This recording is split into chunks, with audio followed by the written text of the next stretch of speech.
Bienvenue en Chine.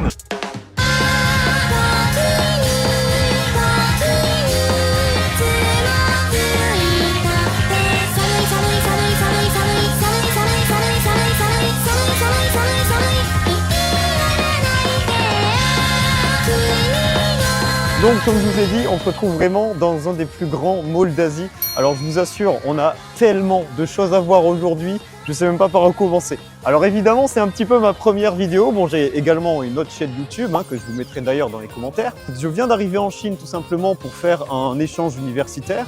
Et donc, bon, on en profite un petit peu. Alors, comme vous le voyez, déjà, c'est vraiment énorme. C'est tout simplement majestueux, quoi. Et là, dites-vous que là, ce que vous voyez devant moi, en fait, ce n'est que vraiment le début de l'iceberg. C'est que vraiment le tout début. Parce qu'à l'intérieur, on n'a pas seulement un mall. Non, parce que c'était visiblement pas assez. On en a carrément 3. Et vous pouvez carrément vous trouver au milieu des 3 et être entouré d'un seul et même supermarché. Enfin, c'est vraiment géant. Donc, j'ai vraiment très hâte de le découvrir un petit peu plus avec vous. Le premier store qu'on voit, déjà, c'est quelque chose qui commence à arriver en France. Donc, c'est assez super intéressant en vrai. C'est le store BYD. BYD, il faut savoir que c'est une marque qui est entièrement chinoise, qui construit des voitures. Ils sont incroyablement efficaces. Franchement, leur qualité de construction est tout simplement folle. Tout à l'heure, je vous filmerai peut-être un petit voyage en taxi parce que les taxis coûtent vraiment pas cher ici. Pour vous donner une petite idée, comparé à Uber, j'ai calculé et c'est environ 25 fois moins cher. C'est-à-dire que parfois, je prends un Didi et ça me coûte 1 €. C'est vraiment n'importe quoi. Donc voilà, donc on peut avoir carrément des magasins comme ça où on a tout simplement des voitures, oui, des voitures complètement entières au milieu d'un mall tout simplement gigantesque lui aussi. Donc c'est vraiment quelque chose d'assez impressionnant. Dans le mall, on va aussi retrouver un food court, donc c'est-à-dire un endroit où on va avoir énormément de restaurants. Mais juste regardez ça. Ça, c'est un supermarché, les amis. Un seul. Sur la Chine, il faut bien comprendre un truc. Les centres commerciaux, comme le Suzhou Center, celui qu'on est en train de visiter, c'est pas juste des centres commerciaux basiques de centre-ville. En réalité, ça se comporte plus comme une seconde ville, une ville sous cloche. On parle même de plus de 300 000 m², ce qui représente environ 40 terrains de foot alignés quand même. Ici, on vient pas juste pour acheter un t-shirt, on y passe carrément la journée tout entière. L'été, quand il fait une chaleur à mourir avec une humidité pas possible, mais également l'hiver, quand il fait super froid, en fait, on va au mall. C'est climatisé, c'est chauffé, tout y est super connecté, super pratique, bref, ouais, c'est vraiment une option très facile. À l'intérieur, on y trouve des patinoires olympiques, des centres équestres pour faire du poney au 4e étage, oui, du poney, et surtout, la bouffe. Le sous-sol entier, c'est un labyrinthe de street food et de resto à n'en plus finir. Bref, c'est vraiment de la démesure absolument totale. Bon, allez, je vous montre la suite. Carrément, regardez, on a une voiture Xiaomi, on a une Xiaomi Car. C'est vraiment assez impressionnant, on n'a pas du tout l'habitude. Ça ressemble un peu à une McLaren que je vous mets maintenant à l'écran là. Mais sauf que c'est Xiaomi. Et ça, dites-vous, le prix, je le connais pas trop, mais globalement, ça doit être équivalent à une Renault R5. Donc je vous mets une Renault R5 et je vous mets également la voiture Xiaomi à côté, quoi. Bon, on va dire que c'est un peu différent. Et pour le prix d'une Renault R5, on a vraiment ça. Donc c'est vraiment n'importe quoi. Et ça, dites-vous que c'est même pas un véhicule de luxe, c'est un véhicule tout à fait banal. Alors là, vous voyez, on en a une encore juste à côté. C'est pas du Xiaomi, c'est une autre marque. Et c'est vraiment des voitures qui sont en réalité tout à fait banales. Donc ça, c'est quand même autre chose. Leur game de voiture, les gars, je vous dis, c'est vraiment pas le même. C'est vraiment très impressionnant et ils ont toujours des super belles voitures. Le top pour eux, ça reste quand même les voitures européennes, étonnamment, mais leurs voitures sont vraiment géniales. Encore une fois, je vous montrerai un petit peu plus après. Dans tous les cas, on va rentrer dans le mall. Ils ont toujours ces espèces de bâches un petit peu à l'entrée de chaque mall qui servent peut-être à garder, j'imagine, le chaud à l'intérieur.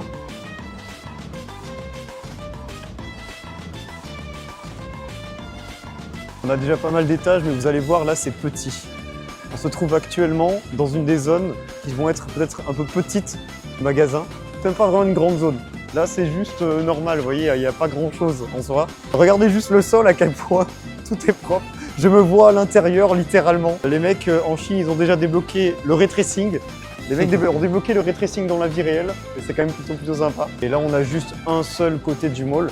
Ce que je vous propose, c'est qu'on aille peut-être voir un petit peu ce qui se passe dans les étages du haut, et puis je vous laisse me suivre.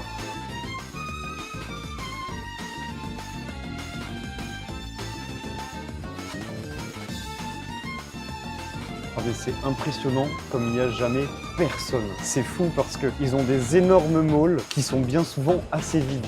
Et surtout là, en fait, on est en pleine semaine, on est littéralement lundi, on est lundi après-midi. Donc il y a tellement tout le monde qui travaille tout le temps qu'il n'y a vraiment jamais personne en fait en semaine. Les lundis ou quoi, il n'y a jamais personne. En général, les Chinois sortent plus le samedi. Je laisse le mois du futur vous expliquer un petit peu pourquoi. Est-ce qu'on a tout le monde en réalité en Chine qui sort que les samedis? Alors, je me suis peut-être un peu emballé, hein. Le fait qu'il y ait absolument personne dans les supermarchés le lundi, c'est pas un secret millénaire chinois caché depuis des générations, hein, pas du tout. C'est juste que les gens bossent. Mais du coup, j'ai une super anecdote à vous raconter, donc c'est super. En Chine, il y a un énorme contraste entre les lundis et les week-ends. Ouais, parce que tout le monde est vraiment sujet à une énorme pression. Les étudiants ou les travailleurs, la semaine, c'est un peu le tunnel, hein. C'est vraiment métro, boulot, dodo, et ce phénomène porte d'ailleurs même un nom, ça s'appelle le Neijuan. Le Neijuan, c'est vraiment cette culture de la compétition acharnée, ce qui fait qu'absolument plus personne n'a en réalité de l'énergie pour aller faire du lèche-vitrine en semaine. Du coup, bon, d'accord, le lundi il y a personne, mais en général le samedi c'est vraiment l'explosion. Tout le monde lâche la pression au même moment, et les appartements en ville n'étant pas vraiment toujours immenses, le centre commercial, c'est un petit peu le salon de tout le monde en fait. C'est un petit peu un endroit où tout le monde peut lâcher prise, manger un morceau avec ses potes, profiter de la clim et se vider la tête avant de retourner au front le lundi. Ouais, le mall c'est pas juste faire les courses hein, ici, c'est plutôt une soupape de décompression nationale. Bref, retour au mois du passé. En fait, on s'est un peu perdu. Du coup, on se retrouve là. En fait, on s'est trompé de côté. Parce qu'il y en a tellement. Tout ça, c'est un seul et même mall. C'était une autre branche du mall que je vais peut-être pas forcément aller voir parce qu'elle est beaucoup plus petite.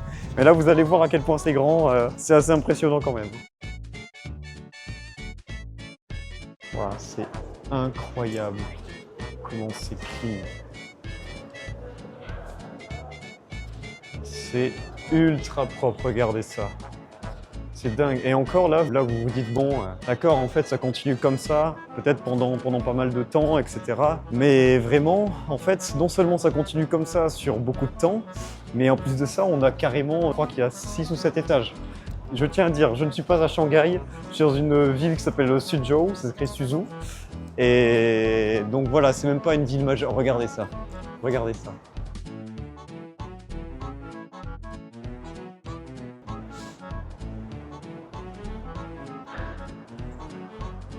C'est dingue. Ce que je vous propose, c'est qu'on aille peut-être voir un petit peu les étages du haut, juste pour vous montrer un peu, mais on a vraiment un grand mot. Ce genre de truc, c'est pas possible en France. Pour vous donner une petite idée, en fait, c'était quand la Chine s'est un petit peu libéralisée, qui est devenue un petit peu plus ouverte au monde, ils se sont mis à construire énormément d'énormes malls comme ça, à travers toute la Chine en réalité. Donc c'est pour ça que je vous ai dit que bien qu'on ne soit pas dans une ville majeure en Chine, on a des énormes malls comme ça. Et en réalité, c'est même plutôt commun en fait. Oh voilà, attendez, hein, ce que je viens de dire n'est pas exactement vrai. Suzhou, c'est quand même une ville de plus de 12 millions d'habitants quand même, qui pèse parfois plus lourd économiquement que certains pays tout entiers. Mais je vous rassure, dans les grandes lignes, ça reste globalement la même chose. En Chine, même dans des petites villes de province, vous allez pouvoir trouver ce genre d'énormes établissements. Et du coup, mais pourquoi est-ce qu'on n'a pas ça chez nous? Bon déjà, on a beaucoup plus de lois très lourdes qui sont là en réalité pour aller protéger les petits commerçants locaux, comme par exemple les boulangers. Ouais, en France, je pense que ça passerait quand même un peu moyen hein, de raser un quartier tout entier juste pour pouvoir placer un énorme mall de 300 000 m² à la place. Ici, l'histoire est complètement différente. Hein. Ici, en fait, on a préféré miser sur l'urbanisation à tout prix et sur la modernisation des infrastructures, ce qui explique toujours cette mentalité d'avoir du neuf absolument partout. En gros, le gouvernement local vendait des terrains directement aux promoteurs et la règle c'était, bon, d'accord, tu construis des tours d'habitation pour 50 000 personnes, mais à côté, tu dois me construire le méga mall qui va avec. Et le modèle que je viens de vous décrire a été appliqué à l'ensemble de la Chine. Cette stratégie-là est devenue un énorme moteur pour l'économie nationale. Des villes tout entières se sont créées autour de ces centres commerciaux. En somme, les malls c'est un peu devenu le cœur de toutes les villes chinoises. C'est fou, non? Bon allez, on continue. On a une taille vraiment qui est gigantesque en termes d'architecture, et ça c'est des miracles qui sont en réalité possibles vraiment qu'en Chine. Et là je vous montre un petit peu tout ce qu'il y a, et donc on peut voir qu'on a déjà énormément de cosmétiques, mais on a aussi quelque chose qui n'est pas vraiment commun en France, qui est d'avoir énormément de technologie. Par exemple, on peut retrouver ici juste en bas de chez moi un store qui va être le store DJI, qui est une marque qui est très connue auprès des youtubeurs comme moi. Vous voyez d'ailleurs mon micro juste ici qui est un micro DJI. Eh bien, on va retrouver un store, écoutez, juste ici en fait.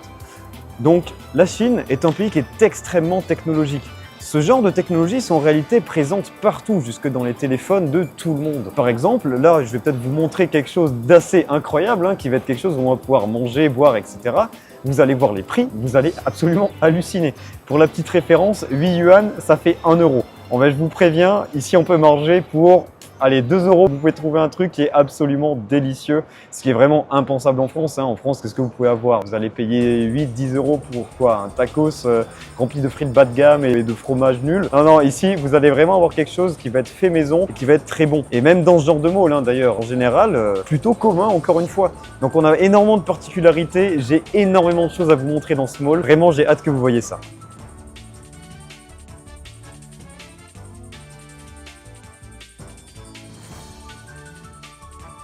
Alors c'est vrai qu'en Chine, comparé en France, les restaurants sont quand même vraiment pas chers, mais rassurez-vous, il y a une vraie logique économique derrière. La première raison, c'est la guerre du volume. Il y a des dizaines de restaurants collés les uns aux autres. Si un vendeur vend son plat 20 centimes trop cher, le client fait littéralement 2 pas à côté et va chez le voisin. Les marges sont vraiment microscopiques, mais la rentabilité se fait sur des milliers de plats qui sont vendus chaque jour. Et oui, la Chine ce n'est pas du tout comme en France, en général on ne met pas plus de 15 minutes pour manger son repas. La deuxième raison, c'est l'organisation extrême. On a zéro temps mort et des frais de personnel qui sont réduits au maximum. Tu t'assois, tu scannes le QR code qui est déjà sur ta table, tu paies avec ton téléphone et ça part directement en cuisine. Il n'y a aucun serveur, pas de caisse, pas de monnaie, le turnover des tables est explosif. Mais très clairement, entre nous, le vrai coup de génie, c'est la stratégie du centre commercial lui-même. Toute la zone de restauration agit vraiment comme un gigantesque produit d'appel. En gros, ils utilisent de la nourriture vraiment pas chère comme un aimant pour t'aspirer à l'intérieur du mall et te faire consommer. Le but, c'est une fois que t'as bien mangé et que t'as bien profité, comme t'es plus du tout vigilant, tu finisses par faire chauffer la carte bleue parce que tu t'es perdu dans le mall, un petit peu comme moi, quoi. Après, si vous sortez du mall et que vous allez même dans n'importe quel restaurant, globalement, ce sera quand même la même chose, les prix sont pas chers du tout de base. On est dans un pays où le coût de la main d'œuvre est vraiment pas cher, où il y a énormément d'économies d'échelle, et le plus important, on a un énorme contrôle de l'État. En Chine, la sécurité alimentaire, c'est vraiment important et c'est garanti par le gouvernement. En fait, ce gars-là que vous venez de voir, c'est tout simplement un type qui est là pour aller délivrer des paquets. C'est un petit peu comme Uber Eats, sauf que vous pouvez vous faire livrer absolument tout ce que vous voulez. Et ouais, quand je dis tout ce que vous voulez, c'est vraiment tout ce que vous voulez. C'est-à-dire que Uber Eats, en général, ce qu'ils font quand ils vont vous chercher de la nourriture au restaurant, c'est qu'ils vont directement vous livrer uniquement de la nourriture. Alors que ce gars-là de chez Meituan, il peut en réalité vous livrer tout ce que vous voulez depuis ce mall. Vous avez juste à commander depuis l'application qui est en réalité très simple, vraiment à utiliser. Si vous parlez chinois, parce que moi, pas un seul mot, mais on se débrouille quand même. Réellement, c'est super pratique parce que dès que vous avez besoin, par exemple, d'eau, parce que l'eau ici en Chine, elle n'est pas potable, vous appelez juste un mec de chez Meituan et il vous livre chez vous directement pour quelques centimes. C'est vraiment pas cher, c'est super efficace et en réalité, c'est pour ça qu'on a peu de monde également dans le mall parce que tout le monde commande. Dans tous les cas, on va se retrouver pour aller manger dans ce restaurant-là et je vais directement vous montrer les prix. Allez, je vous laisse me suivre.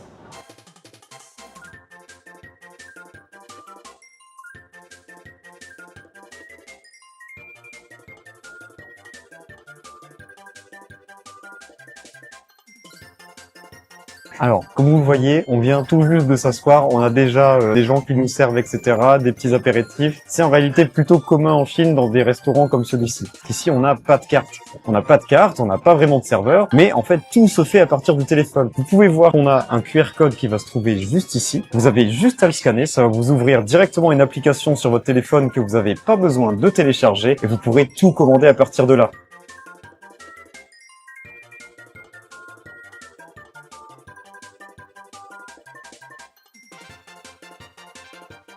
Ok, donc on se retrouve un petit peu après, on a pas mal attendu parce qu'ils sont un petit peu trompés avec notre commande, etc. Donc en fait, on a commandé des bao, c'est vraiment quelque chose de très très normal, je pense même que beaucoup d'entre vous en ont déjà mangé. Ça ressemble à ça, c'est des petits pains qui vont être fourrés à la viande et c'est vraiment très très bon. Et comme on a beaucoup attendu, l'avantage c'est qu'on en avait commandé que 3 et que en fait on en a reçu littéralement 6 autres parce qu'on a attendu vraiment pas mal de temps. Donc au final on a quand même un sacré repas. Alors pour vous dire un petit peu une idée, il est vraiment que 18 h, donc on n'a pas vraiment super faim, mais ils nous ont vraiment bien régalé là. Là franchement on va bien se régaler. C'est vraiment trop bon. Dites-vous qu'on a eu tout ça, ces deux trucs, alors sachant qu'on est dans un restaurant qui est très cher. On avait vu les prix, on a vu que c'était vraiment très cher, donc on a commandé ça parce que c'était vraiment le moins cher. Et ben tout ça là, ça nous a coûté 3 euros. 3 euros pour tout ça. Et c'est des prix qui sont vraiment très normaux en fait, hein. Pour avoir tout ça, vous payez vraiment que 3 euros et c'est plutôt normal. Même, vous pouvez même carrément vous faire livrer chez vous pour 20-30 centimes de plus. C'est vraiment super intéressant, c'est vraiment très bon. C'est fait maison, on mange vraiment très bien. Alors qu'en France, moi je me souviens qu'en France, on avait ces baos-là pour vraiment 2,50 € l'unité. Là, ici, pour 3 euros, on en a 9 pour 3 euros, quoi. Donc, c'est vraiment assez impressionnant et c'est vraiment très bon.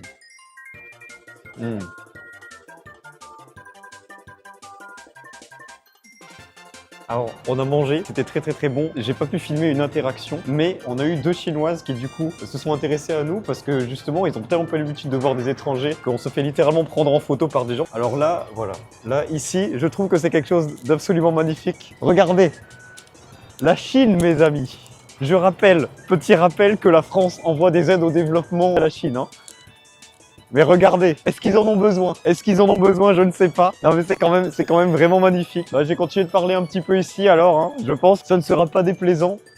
Donc vraiment on s'est fait prendre en photo par deux Chinoises, donc c'était vraiment très drôle parce que les gens ont tellement pas l'habitude de voir des étrangers qu'on se fait prendre en photo assez régulièrement en réalité, et donc c'est plutôt surprenant mais c'est plutôt rigolo. En fait en réalité les Chinois sont très curieux, ça c'est quelque chose où on a souvent l'habitude de voir une Chine qui est très fermée sur l'étranger, de voir peut-être des Chinois où on pourrait avoir cette image qui sont peut-être un petit peu méchants. En réalité en Chine c'est pas du tout le cas, la plupart des gens vont être au contraire très curieux de votre culture et réellement vouloir vous aborder et discuter avec vous. Et c'est ça qui rend la Chine vraiment intéressante également. Les rencontres humaines que vous pouvez faire vont être très faciles à avoir, du temps que vous également vous êtes un petit peu curieux. Quelque chose que vous devez peut-être éviter de faire, c'est typiquement ne traîner qu'avec des personnes françaises ou étrangères. Ça serait vraiment dommage parce que là, je suis avec un ami qui est également étranger, mais nous ne sommes que deux, donc on a parfois des interactions qui sont vraiment sympathiques, où on va pouvoir discuter avec des Chinois et des Chinoises qui vont vraiment être très sympathiques, très avenants et surtout très disponible pour nous faire voir ce qu'est la vraie Chine et réellement à quoi ça ressemble. Donc vraiment, je peux que vous inviter à rester en Chine et à réellement être très curieux.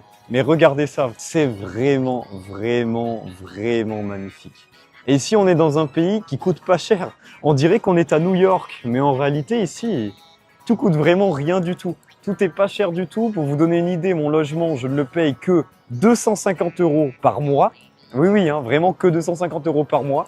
Et ce que vous allez pouvoir retrouver ici, donc dans les appartements peut-être un petit peu plus luxueux, ça va être également vraiment pas cher. Par exemple, si jamais je vous montre les appartements que vous venez de voir, vous allez peut-être payer 500 € de loyer par mois. Vraiment, pour quelque chose de vraiment bien. Je vous parle pas de chambre de bonne de 12 mètres carrés à Paris, hein, non, je vous parle vraiment de quelque chose de 50 mètres carrés, de très vivable, en plein centre-ville. Et ça, c'est vraiment génial. En tous les cas, voilà. Ici, on n'a fait qu'une seule partie du mall. Ici, vraiment, si je vous montre un petit peu aux alentours, en réalité, on n'a même pas fait la moitié du mall. On a vraiment fait peut-être, allez, quoi, un quart, un tiers du mall peut-être. Et je vous parle même pas de la ville. D'ailleurs, n'hésitez pas à me laisser beaucoup de commentaires. Franchement, ça m'aiderait beaucoup. Si vous avez des idées, si vous voulez par exemple que j'aille me balader la nuit, si vous voulez que j'aille voir certains lieux particuliers de ma ville, je rappelle que ma ville s'écrit Suzhou, S-U-Z-H-O-U. Franchement, n'hésitez pas. Je vais pouvoir vous faire plein de vidéos. Si vous voulez peut-être découvrir de la street food, des choses typiques d'ici, qu'est-ce qu'on peut y faire, à quel prix, comment se préparer à partir, n'hésitez pas à me dire tout ça dans les commentaires. Je serais vraiment ravi de faire ces vidéos pour vous. On voit d'ailleurs la police qui se trouve juste ici. Ce qui est très drôle avec la police, c'est qu'eux, ils aident vraiment la population. La population chinoise, en réalité, commet tellement peu de vols et d'incivilités au final que la police est réellement là pour vous aider. Un petit exemple, et là-dessus, j'ai vraiment une petite anecdote qui va, je pense, vous faire bien rire. J'étais rentré à 4 h du matin en ayant bu un petit peu trop. Et j'étais rentré au mauvais endroit en fait, j'étais déposé par mon taxi au mauvais bâtiment. Bon ben, croyez-le ou non, j'ai juste parlé à la dame à la réception, un policier est venu en scooter me récupérer et me ramener chez moi, évidemment gratuitement, il était très agréable. Et sachez que c'est quelque chose d'absolument normal en Chine. Je vous promets qu'il y a énormément de choses à découvrir, n'hésitez pas d'ailleurs à vous abonner pour pouvoir voir un petit peu tout ce que je peux vous proposer dans le futur. Mais je vous assure qu'on va vraiment s'éclater. En tous les cas, je vous laisse profiter un petit peu de la vue. Si la police a le temps d'agir comme ça au quotidien, c'est vraiment pas un miracle. C'est en réalité lié à deux facteurs qui sont fondamentaux qui créent un décalage total avec ce qu'on connaît en France. La première raison, c'est la culture du respect et de l'harmonie sociale. En Chine, la sécurité est la priorité absolue et la violence urbaine est culturellement rejetée par la société elle-même en fait. Le rôle des forces de l'ordre et des millions d'agents de sécurité de quartier, c'est d'abord la prévention et le service à la population. Ils sont là pour rassurer, orienter et désamorcer le moindre petit souci civique avant que ça devienne un vrai problème. Ça fonctionne un peu comme une vraie police de proximité en fait. La deuxième raison, c'est évidemment la surveillance technologique. C'est bien simple, hein, les crimes d'opportunité ou les petites agressions, elles ont quasiment disparu parce qu'il n'y a plus aucun angle mort. Avec tout le réseau de caméras, la dissuasion, elle est vraiment totale. Hein. Si quelqu'un vole un scooter, le système sait immédiatement où le mec habite avant même qu'il rentre chez lui. Le résultat, c'est que du coup, comme la police n'est pas submergée par des vagues de délinquance un petit peu quotidiennes et des braquages ou des violences tous les soirs, elle a le temps et les effectifs pour gérer les petits tracas du quotidien des habitants. Et le système, il fonctionne vraiment super bien, hein. Ouais, là, c'est vraiment testé et approuvé. Hein. Au cas où, pour la petite histoire, cette porte-là, c'est ce qu'on appelle la porte de l'Orient. Bon, si vous êtes un petit peu goofy comme moi, vous l'appelez l'énorme slibard. C'est littéralement comme ça que les appellent les Chinois. C'est pas moi qui ai inventé le nom, ne me faites pas de procès s'il vous plaît. Mais réellement, c'est vrai que ça ressemble un petit peu à un slip quand même. Hein. Mais l'architecture est quand même très jolie. Je pense que les Chinois se moquent des choses, mais en réalité, ça reste quand même plutôt impressionnant. On a des écrans partout. Si jamais je m'éloigne un petit peu, sachez qu'on peut apercevoir un cheval. En fait, on a énormément de LED où tous les immeubles sont en réalité vraiment très animés. Et vous allez pouvoir retrouver des immeubles qui sont tous illuminés de manière différente. Même à Paris La Défense, on n'a pas ça et c'est vraiment très impressionnant. Je suis vraiment très heureux de pouvoir vous montrer ces images aujourd'hui. J'espère vous retrouver pour les futures vidéos.